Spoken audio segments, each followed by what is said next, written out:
What's up, everybody? Welcome to day 2 of Unlimited and Upgrade in Consciousness. And before we get into our interview today, I want to connect to where I left off in my story yesterday. As I said before, I met this lady, Anita Murjani, who healed miraculously from cancer after having a near-death experience. And she basically told me that like to live my life, accept every moment of my life, and see every moment of my life happening for me, not to me.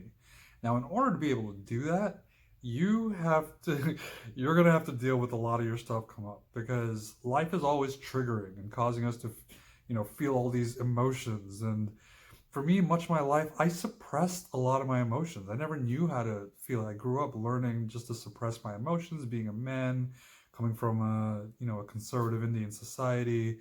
You're not supposed to cry. You're not supposed to show feelings. So, you're supposed to be strong. So I did that for most of my life. And so when I met Anita, it was like, okay, let me go and start really just seeing my life as happening for me, not to me. And her healing from such a ridiculous thing made me think that maybe I could heal from being in a wheelchair. And so as I went on this journey, I still was not very good at feeling my emotions or getting in there. And so what ended up happening was I had like 3 years back to back to back with significant health issues. I had pressure sores. I had some infections that I had to deal with, and they really made me. Two of those situations, I was like bedridden for almost 6 months. So it was a really tough process. But while I was sitting in that period, I'm really being pretty immobile. I had to deal with a lot of my shit. I had to deal with a lot of my feelings that were coming up during that time, and that's when I really got a sense of what it means to feel your emotions, to feel your feelings. And eventually, I moved on and got more into like meditation, and I met another teacher named Dr. Joe Dispenza. This dude's really popular. I read his book called "You Are the Placebo," and then another book of his called "Becoming Supernatural" that really changed the game because he talked about possibility and meditating and like feeling positive, happiness, joy, excitement by thought alone and not needing something outside of you to happen to feel that way. And the more we got into meditation, we'd be conjuring up these emotions and really feeling the way we wanted to feel. And in these meditations too, feelings would come up as we would tap into higher vibration. Our lower emotions or fear emotions would come up in these meditations, and sometimes I would cry. Sometimes, it was just kind of some sort of release, or sometimes it's coughing and yawning even. But so like I was learning how to release this through meditation, and there's just so many different modalities or techniques out there that we can use and learn to be free from these emotions. And the more what I discovered is the more I was free from emotions, the more things in my life flowed better. The more obviously feeling the emotions is not fun, it's not exciting. Um, but the more I was like learned to do it, the more I saw the benefits of it for my life. The more I was freed from past thought patterns and past emotions, and the more I was more in tune with my life and more in flow. And so I learned that this is really important. It's really important. Like we've learned, a lot of us have learned to like suppress our emotions, but we really need to live, like feel every feeling fully, like be in our sadness, be in our anger, and also be in our joy and be in our happiness. And Dr. Joe, he's a neuroscientist, and he'd put people up against with brain scans and heart rate variability monitors, and he'd take all these measurements of people in like deep states of meditation, and the data is like through the roof. And people at his workshops were healing from cancer and all sorts of stuff, rheumatoid arthritis, and I don't know. Like I saw, I saw a lot of things, being at these workshops and seeing possibility. And so this just made me like even more so on the journey. A big part of my motivation has been to walk again, but I can really tell you now, like I just love the journey. Like it's just to get into to letting go of these feelings, and every time I let go of an emotion, I have more epiphanies. I have more awareness, uh, and so I wouldn't live any other way anymore. And so the guest I have today, she's an energy and sound healer, and we're gonna get into different modalities like sound healing and energy healing, other ways that you can clear some of these emotions. And you'll see Michelle is really into like the Hindu culture and a lot of things that I grew up with. So it's pretty cool to make that connection with her today in a completely different way. So check it out. Uh, Michelle Coutinho is up next. Energy and sound healer. Check it out.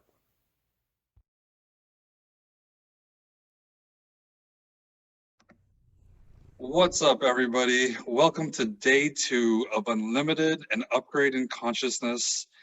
Today, I got Michelle Coutinho. She's a healer. She's a songstress. She's an empowerment coach. Michelle, why don't you introduce yourself and let us know what do you do? Yeah, that's always the hardest question that people start out with. It's like, who are you? I'm the infinite spark of light incarnated. There's that version. Who am I in the world? What do I do? I like to say that I'm a sound and energy healer disguised as a coach.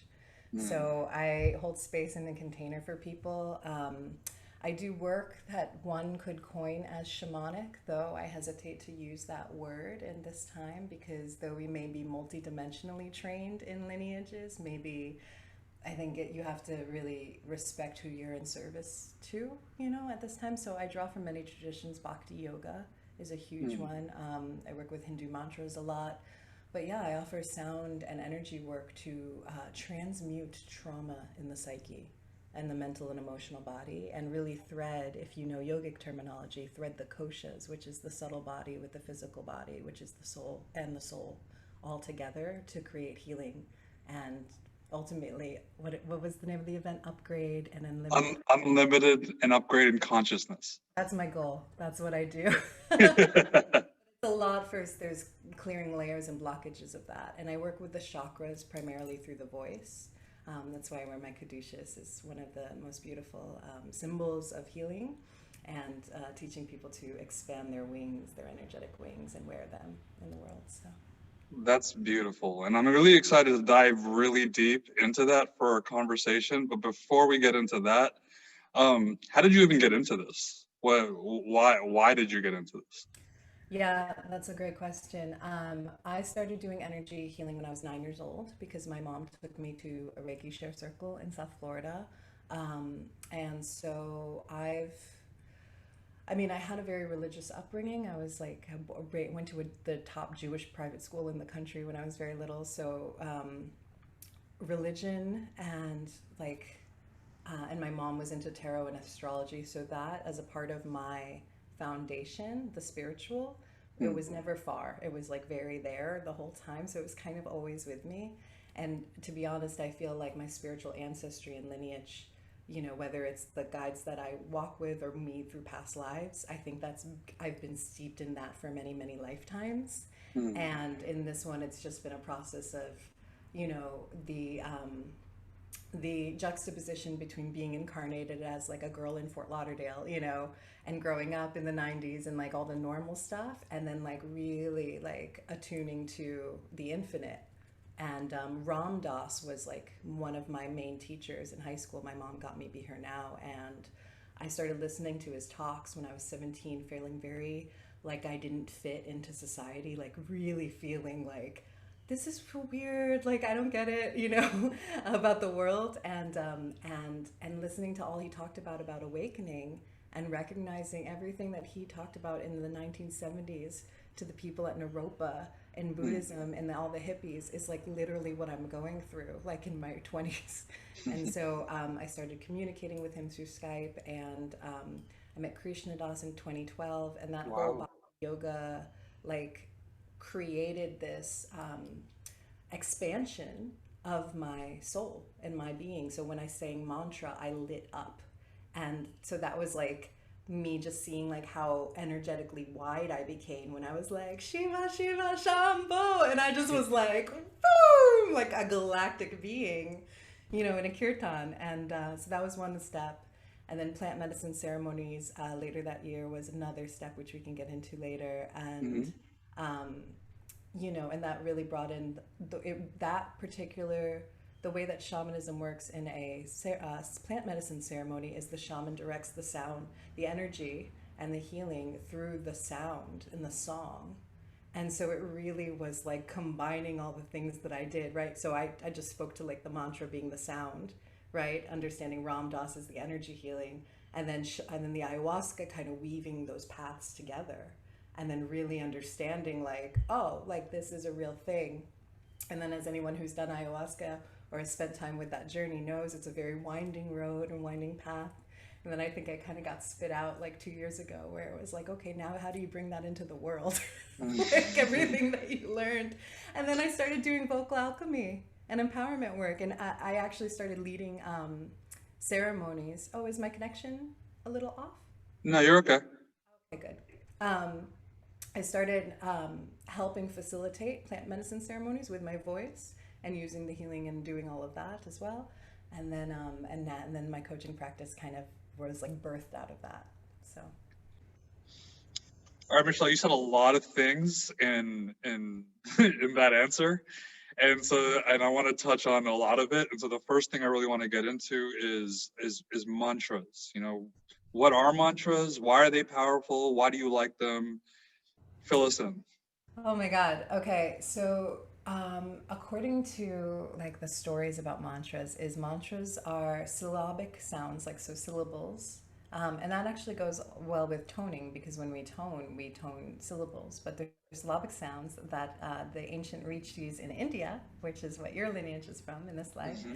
um, shamanic states, they were in like these exalted states, and they said like Ram is the sound of God, and Shiva and all of these names. So all of the Hindu deities, all of the syllables, they are the frequency of sound of the unmanifest. Mm. So Deepak Chopra has this phrase about pure potentiality, which is a very Deepak Chopra sounding phrase.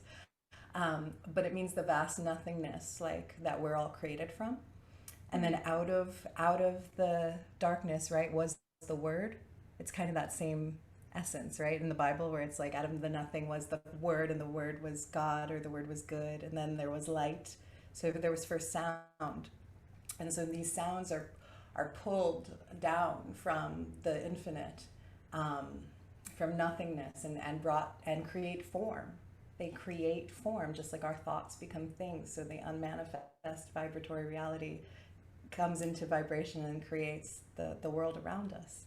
And I feel like it's so sacred what I'm saying. It's really beautiful. That's beautiful. Um, and so when we pray or when we chant or when we sound with intention, we are attuning ourselves to the quality of that cosmic all. And what's interesting with mantra, and specifically the deities of the Hindu pantheon, the landscape that they're all like the colorful archetypes that we have in our own psyche. And so as I pray to Shiva, whatever the qualities of Shiva are, the destroyer, the precision, the masculine, the eternal meditator, the calmness, um, that quality can be evoked inside me as I attune to it through the prayer and the chant to the Mm. deity. And so there are certain ones, like for some reason Saraswati mantras, like they don't do it for me, but Shiva mantras, like I just dig Durga, like any warrior aspect of the divine. I'm like Kali, like there's and you can hear it too in the ragas, which I'm not an expert on, but there's certain tones in these mantras that also evoke, like the melody is also a mirror of the essence of the power of the aspect of the divine. Mm. And so we're marrying, we're closing the gap from where we are. And like I said, the 14-year-old girl who grew up in South Florida, like there's that person. But as I'm chanting, I'm like, and something that Ram Das said, since I mentioned him, he said something that's so beautiful, where it's like I'm tuning in on the Omkar. So it's like anybody who's ever chanted this mantra, like it exists somewhere in the radio waves of the cosmos. And when I tune in and I'm like Om Mani Padme Hum, Om Mani Padme Hum, and like all of the millions of Om Mani Padme Hums out there, like that I get to join with that force, just like when we do like global meditations or something like that. Like we're joining with forces that are greater than us. And really that's my work, is to call in those forces and remember who we are, and then allow ourselves to be this expanded self. Because right now, according, we live in the Kali Yuga, they say, and it's not reflected outward, all of these things that we're talking about. Hmm. Yeah, for sure. And so I've been a significant meditator for probably the last 3 or 4 years. And I said, now, what was that again? Sorry? I said hashtag significant meditator. Yeah. Yeah, for sure. And I think this year I've evolved into pranayamas, like the breath work, and more of the mantras and tuning into sounds, things like that. And so I'd like to know, what is your comparison between doing the mantras and tapping into these sound frequencies versus meditation? Yeah. Well, they're very different. So like bhakti, and it's like, and I mean, anybody who's like an American and we speak of bhakti yoga, like we can study it, but it's not, I can't proclaim that I'm like an expert on it. But bhakti is like a celebration. It's like it's the yoga of love. Like, and like bhakti is union and there's a lover and a beloved. There's a relationship of like, so that none of that is in meditation. Like meditation is much more like like bhakti is juicy and feminine and like lustful in a ecstatic way to God. Hmm. So it's a path. These are roads. These are lit roads to God. And so when we do just meditation, and it reminds me of, there's so many paths for meditation, like Vajrayana Buddhism, and there's a stillness, and there's Zen, which is like completely austere, right? And then it's more, I think it depends what path you're on, but you're essentially attuning to the divine within, and or going into nothingness, and that is the divine in a way. And that's very different from building a relationship and the aspects and the pantheon of, it's almost like saying like Hinduism and Buddhism, if you wanted to say that. I'm sure there's meditation as a part of Hinduism. Hinduism is much more colorful and celebratory. Right. And Buddhism is like chill. Like we're gonna just be right here. So that's what the difference is for me. Well, yeah, no, I appreciate that answer, because I feel like there was a significant amount of time where I was like, meditation's everything. It's all about meditation, and now I really see everything as there's just so many different modalities that lead us to God or to the universe, and to these, whether it's being in complete stillness and nothingness, or tuning into these vibrations that are ancient, right? And so on that note, what is vocal alchemy, what you do, and this connection that has with our energy body? Yeah, exactly. So exactly, like you kind of answered it. So the voice is like as we talk about meditation, the voice is inside of us, right? It's already there. There's nowhere to go, and it's also vibratory. And what I have found in my work, working with people who felt like they couldn't sing, so all universe is expansion, contraction. There's so many reasons now that I've worked with more and more people, but at the very seed and beginning of my work, it was like they couldn't access the root. A lot of people are not really grounded, I would say, or they're scared of the primal force of energy, the power, right? And so by allowing some, especially if they're shy to express themselves, that's a huge part of like the first step of like is really like claiming and owning that. So when we use the voice, this is a very a small, simple answer to like a whole menagerie of things that I do in my work, but it's when we use the voice to connect to the root chakra and then move energy that was stagnant or stuck down the legs when they've never experienced that because they're used to just being totally cut off and like or like a talking head, and they're not letting the emotional body, the energy body, all of the fears, all of the, I do something called the witch wound, which is like people who have had persecution. In the psyche of all women, there's an imprint that if I speak out or if I'm seen as a wise woman, I will be struck down. Something bad will happen to me. It can happen ancestrally because of the patriarchal time. So there's a lot of fears, different reasons why people fear being in their full empowerment, and this is something that I've worked on a lot. This is obviously, we teach what we need to learn, right? So this is like a big part of my journey. And when you move the energy, the Shakti, wherever it's stuck, whether it's the root, whether it's the heart, where the throat, you can use the voice as like some leverage to actually start to allow the stuck blocks to move. And usually it's emotions that are coming out. Usually people haven't heard themselves emit tones that are loud. I do a shamanic soul song activation where people kind of like get to go crazy with their voice, and if they're so used to like holding themselves back, then they're surprised by what comes out of their mouths. That to itself is liberating. So the alchemy is taking what's stuck and transforming it into gold, into freedom, into like who knows what, like a wider space. And the voice is how we use that, to move our energy, because it's the voice is more concrete. I was talking to my client earlier, and she was talking about I want to learn how to move my subtle energy more. I'm practicing with that.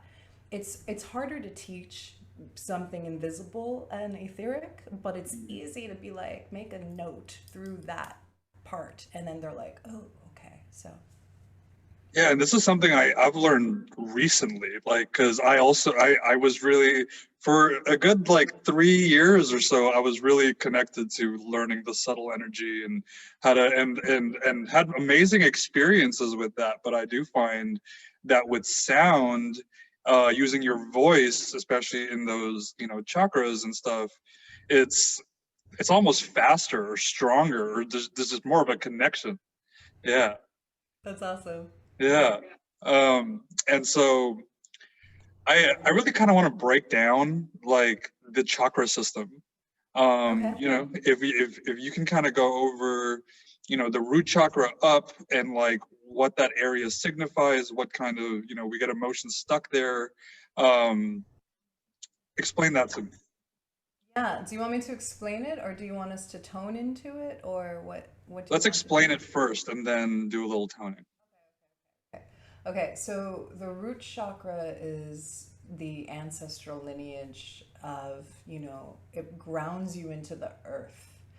The color is red, and it's all of the primordial, it's like our bones in our life, and it just like is like the raw, anything raw and visceral. And it's so important that one is connected to the earth, because once, if that's not connected, it's the root, right? So anything that's above will be affected. This is my little child here. Then we have the sacral, when the element is water. And the sacral is our sexuality, our sensuality, and our ability to create. And that is the reproductive organs. This one is a lot of where people have relationships from. And especially in our society, in our day and age now, and it's a lot of unhealthy relationships and toxic relationships. It comes from the abandonment wound and clinging and all of the, I need you and this and that, versus, and oddly, it's also the place of wealth. And I think that's something for creativity. So there's also a lot of power, which we have friends who do, a lot of people are like sexual manifestation, right? So that's where that centers. And then the third, Manipura, it means lustrous gem. And this is the power center. And the sound that I like to use here is like har. It's like the fire and the rage, and it's the digestive fire. And this is also where people kind of interact from with the outer world a lot, which is like power over, power under, like what are you gonna give me, kind of, and they have shadows too. So the first shadow is fear. The second shadow is guilt. The third shadow is shame. Right, I'm ashamed of like my outer self or myself, my true self. But when they're exalted, then you have right relationship to yourself. You're in your power. You're like in you trust your gut, right? Those feelings. And then there's a great bridge, right? And I could like follow my little guy here. And then there's a bridge, and then it's the heart.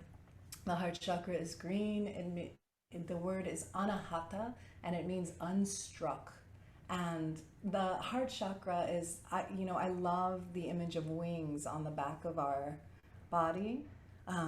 It rules the lungs. The shadow is grief, and the exaltation is compassion. Like when we are completely forgiving of all things, and we have this generosity of the heart. The throat chakra.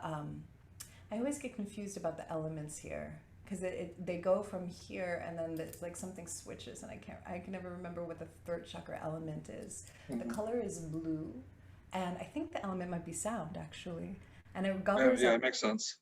Sounds, yeah. I just popped in, and it governs our truth, and obviously, what would be the shadow expression would be lies, and just like we said in the beginning, our ability to create, right? So there's a link between the sacral chakra, and the voice. And a lot of women do womb work that's also like as open as we are in the vagina, in the womb, as allowing as we are of receiving and creating from that space, so too can we also with our voice and our expression. They're connected. There's a link there. There's a sacred link. I'm sure it's that way for men in a kind of a different way. But it really, our ability to create and to speak our truth and then therefore create our reality goes from that space. And then we've got the third eye, Ajna chakra. This chakra I love. When I teach the meditation, there's a point right here at the occipital, and then if you can make a little beam of light going from the back to the front, in between here, and we say we went down from the top of the head, that's where the pineal and the pituitary gland are, and this is the third eye. So when you take the DMT of the ayahuasca like medicine, that's the part that kind of opens you up to intergalactic consciousness, and you're like, oh, this is how it is. But right now, in our human condition, we don't, without psychedelics or entheogens, we don't get access to all of that. And so that's our intuitive sense, our third eye. People are mostly familiar with that term. And then we have the top of the head, the crown chakra. And the crown chakra, I always say it funny in Sanskrit, it's sarasraha. It opens up like a portal. And I always see silver. People say it's like violet or white. I always see like the silver light up above the head, spinning like a funnel up. And then there's chakras and chakras and chakras. Eighth chakra, just like there's many dimensions of life, like there's many connections. And then we have a soul star that's above our head that connects us to our soul. I believe we don't really fully, like my soul is such a vast energetic, that part of my soul is in my being, that is Michelle, but a lot of my soul is also on another plane, in the astral, and I feel like there's that connection there. And then we make sure that we go all the way down again to make sure that we're still grounded here. And then we land in the heart. That was such a beautiful explanation.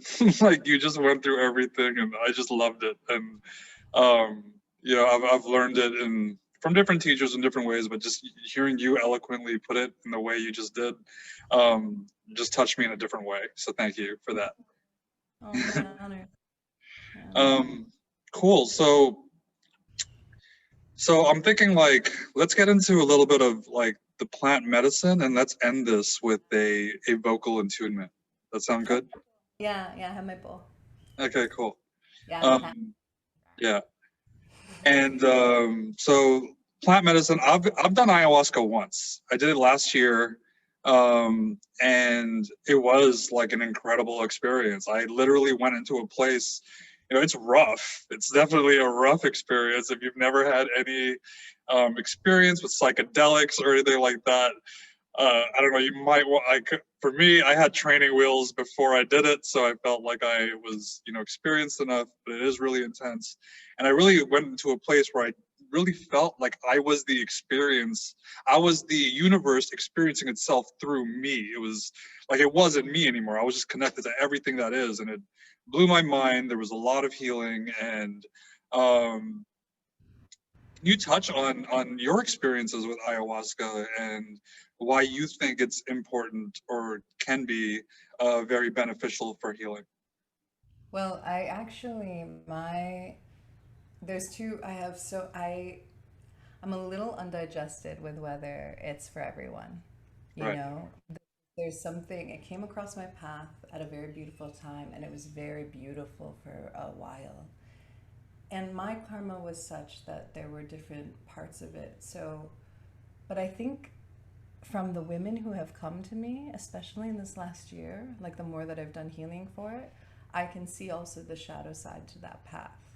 And so I've had several women come to me who do a lot of plant medicine and do a lot of ceremony, and they're fragmented. Like their psyche is fragmented. There's not a lot of integration in some of the circles.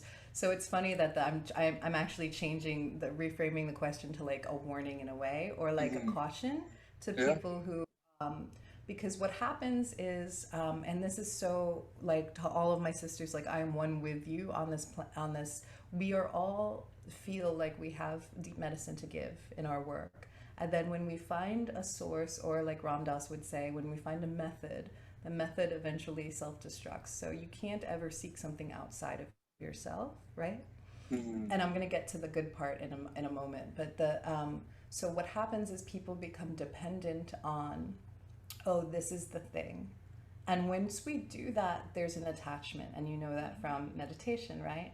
And then we have expectations, and we're like, this ceremony, I'm going to get it. This ceremony, and we become chasing, and we chase, and we chase, and we chase. And that loses our power and our energy, and we're giving our power away to a substance that is, we're asking for healing. Now, here's the shift. So that part is true. And women have come to me and been like, I'm crazy, I'm everywhere. And I'm like, okay, you need to call back. And I can do that. We can call back. We're using the voice. We can call back our energy and cohesive, and then bring it back into the world. And so that's been my journey. And at the same time, the shaman that I was gifted to work with was like the real deal. He had 20 years of experience as an ayahuasquero, and his teacher was Don Salone, which they write books about as one of the masters of ayahuasca and the lineage, right? So I've heard so many different variations of people who, especially nowadays, like in the last several years, actually, as I've kind of gotten out of it, more and more people are like friends of mine are just like, I had hold ceremony, and I'm just like, interesting, like, that it's very different from how I was learned. So I also caution people for that, because it opens you up to the astral, and there's not only benevolent beings on the astral. So there's that. So that's my 2 cents on that. However, what can be done in one ceremony from the spirits, that the ancestors, the energies that come in, is remarkable. You can spend 30 years and never of therapy and spiritual and meditation, all these things, and never get to that memory that comes up with your father, or something that puts all of the pieces together, or cures your cancer, or something that happens from one emotional element that you are graced with. That and I obviously, we don't understand but the wisdom of the plants, people who are herbalists, I have so much respect for. The plants have sentience that we do not understand, and if we were in right relationship to the ancestors, to nature, to all of the elemental beings and the spirits, we would be so much happier and more attuned with ourselves. There would be nothing to look for. And So I believe that this particular medicine was here to raise the conscious, like it was got widespread in the last 15 years to raise the consciousness of the planet, and that was her mission. That's beautiful.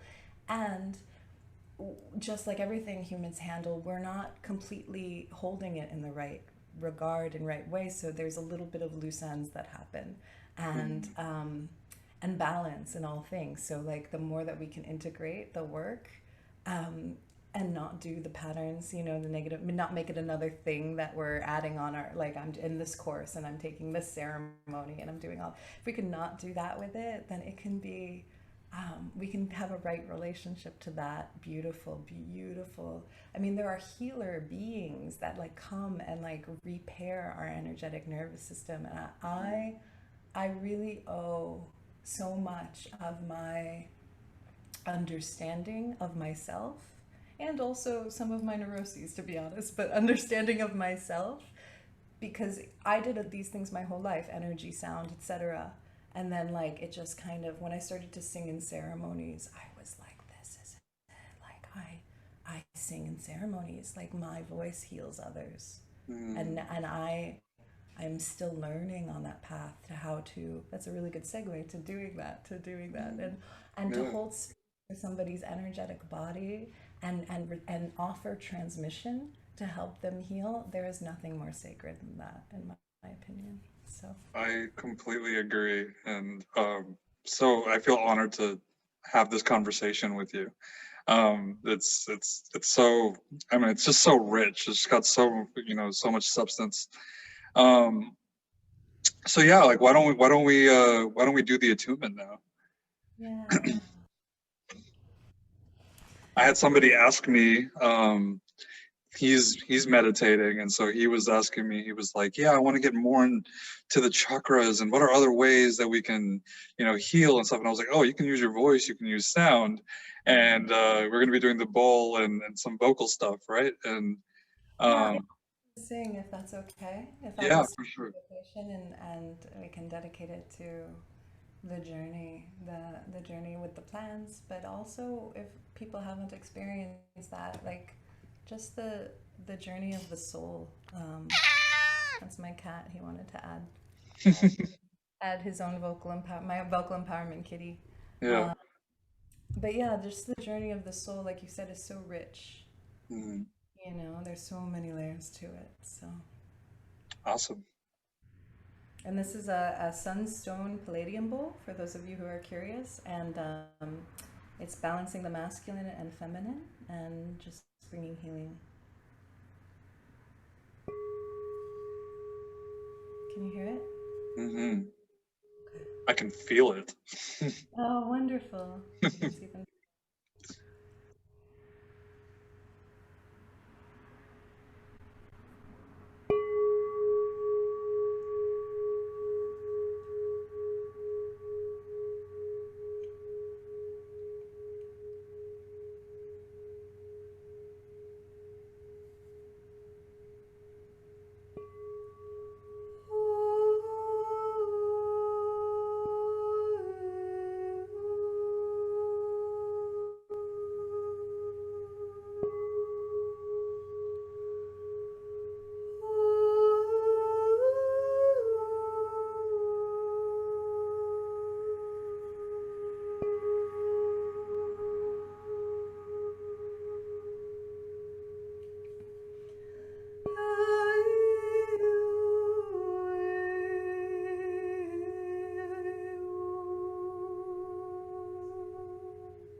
I went somewhere else. I had full body chills, full body tingles. That was beautiful. I feel really like light and relaxed right now. Not that I wasn't relaxed before, but even more so. And I want to touch a little bit on why should somebody do any sort of healing work, whether it's sound, whether it's, emotional clearing, whether it's meditation, whatever, or ayahuasca, whatever it is, to heal yourself, right? How does this affect our life? How does this affect our health and relationships?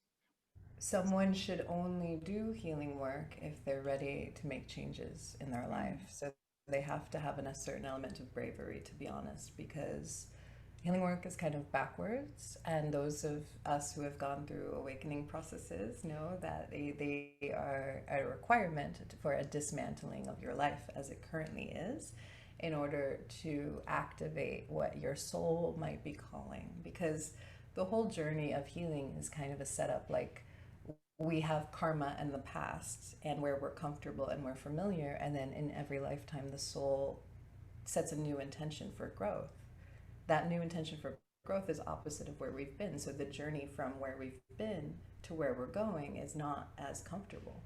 So if we're truly in alignment with our dharma and our forward direction, there's going to be some pain and suffering attached, but somehow love and pain seem to coincide. Suffering and infinite love are two sides of incarnating, and so yeah, you have to be willing to shed your skin, really, to be honest, to, like, I mean, I know I'm making it sound very glamorous, but like you really, like, willing, especially with plant medicine or any kind of work, to like really offer to let go of your attachments, right? That's what they all say the same thing, let go of your attachments, give all of your works to me. Krishna says that in the Bhagavad Gita, like, surrender the fruits of your labor. So, not to say that I'm, any of us, like you and I, we're still human, but we've noticed, like, oh, that's me doing that again, and so there's a Right.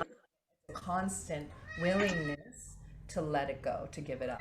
And so you become familiar, especially if you're a practitioner, you become familiar with that dance, and then it becomes a constant rebirthing, like shedding and rebirthing. And so people should do it if they have a physical disease and it's time to do it and reclaim their power in one way. They're in a marriage that they don't want to be in, they're in a job that they don't want to be in, they need something to be different, they want something to be changed, or they feel lost and they Mm. don't know exactly what it is, but they know that something's off, and what, or they have started to do it on their own. Now, this is a lot of people who come to me. They're like doing the awakening, or they know they have a purpose as a healer, or they've got powers and they don't. My girlfriend today, or my client today, she described part of herself that we activated last session as an X-Men, but like was Mm. like didn't know how to like do her powers, right? And so if you're, and I remember that I spent years in that phase because I didn't have the mindset, like, hire a coach in my 20s when that was happening, like Right. wasn't part of the mass consciousness then. So I spent years kind of being like, bzz, bzz, bzz, bzz, like not knowing what was going on. So, like, if that's you, and you're just like, oh, I'm radioactive all of a sudden, or I'm super sensitive, then yeah, go to somebody and like get some mentorship and guidance and do work, so you don't have to figure it out for so long. Awesome. It's perfectly said, I think, because there is definitely the warning, but there's definitely so much rewards that come with it. And so, Michelle, how can somebody work with you if they're interested? What is your offering for anybody watching you right now? Yeah. So for any of you guys who want to reach out to me, my Instagram handle is where I'm mostly on social media, and that is Michelle Infinity. And I'm sure the link will be below or wherever you can find it. And Mhm. then my name, .com, MichelleCoutinho.com. And my email is michelle@michellecoutinho.com. So you can just reach out to me through my website. And yeah, basically we'll have a conversation. So it all starts with, me getting to know you better and really hearing what exactly you're going through on your journey, and then seeing if it's a fit for us to do one-on-one work. I'm also doing, besides the private coaching, I'm going to be doing a workshop. I don't know exactly when this is being released, but I'm doing a workshop on All Souls Day on November 1st. and it's going to be Healing Your Energetic Wings. So I'm doing that. And then I'll be launching a group program probably sometime December, maybe early next year, depending on how that goes. So there's going to be many opportunities, but just reach out to me one-on-one and make a connection with me, and then we'll go from there. Perfect. Thank you so much for getting on the call with me. I think we had an amazing conversation. I'm so happy that we did this. And y'all be ready for day 3, because this is going to keep going. We got more people, and we're going to keep diving deeper. Even I don't even know if it's possible, but we're going to keep going deeper and seeing what else we can find. So stay tuned for tomorrow, and thank you so much for tuning in today. And be ready for my friend Shawn Elliott's song called Ain't It Something coming up right after this. So look forward to that, and see y'all tomorrow.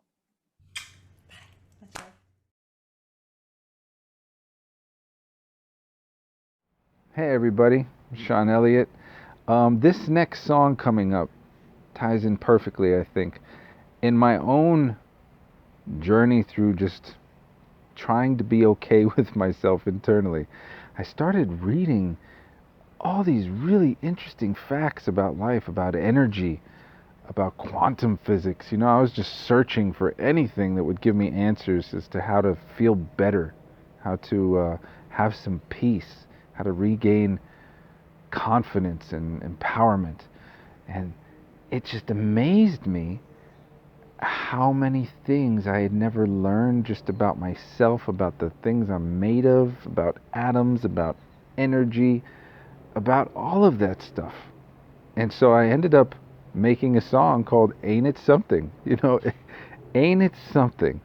Because that's the phrase that would come out of ain't that something? Wow. You know, anything along those lines. So this song, Ain't It Something, is basically just going over some of those things that made me go, whoa, life is pretty cool. I hope you enjoy it.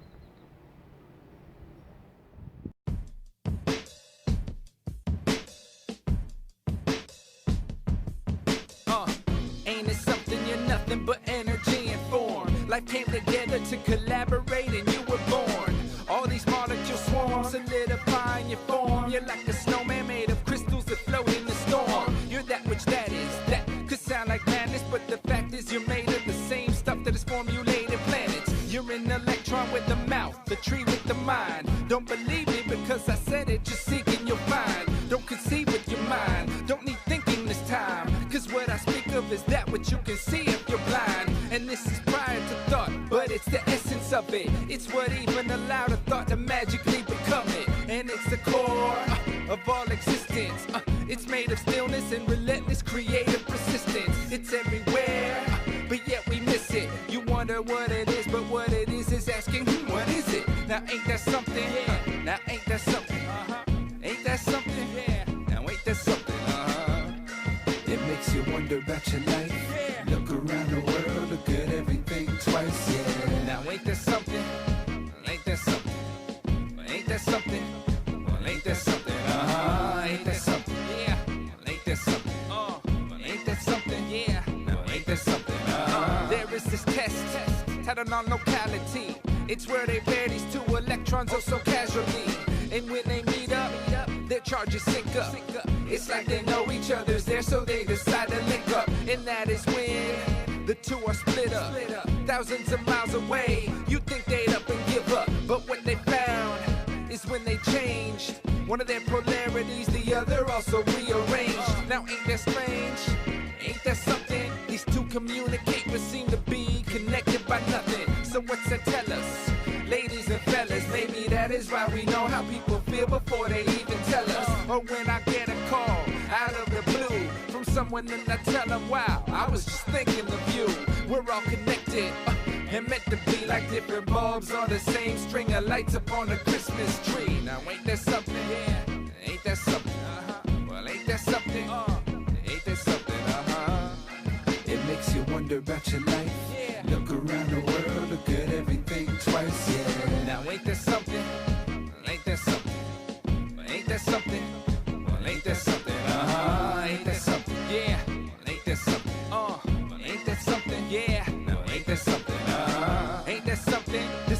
really magical. Yeah, science fiction's cool, but this is really tangible. And did you know that butterflies in their cocoon, they liquefy and solidify before they bloom? And in your eyeball, you have more atoms than stars in all the galaxies. It's hard for me to even fathom. And you're immortal. Yeah, you just hearing this, your energy, and energy is never died, it only shifts. It's such a trip, it truly is. How smart that all the ants are, and yet they handle their biz. And look at kids, that's pure existence. That's wonder mixed with innocence. That's consciousness without resistance. And did you know when they show a random picture that there's evidence, our heart predicts it right before the screen will flicker? And everything has come from nothing, but nothing's really everything. Man, ain't that something? Now ain't that something? Yeah. Now ain't that something? Ain't that something? Yeah. Now ain't that something? It makes you wonder about your life. Yeah. Look around the world, look at everything twice. Yeah. Now ain't that something?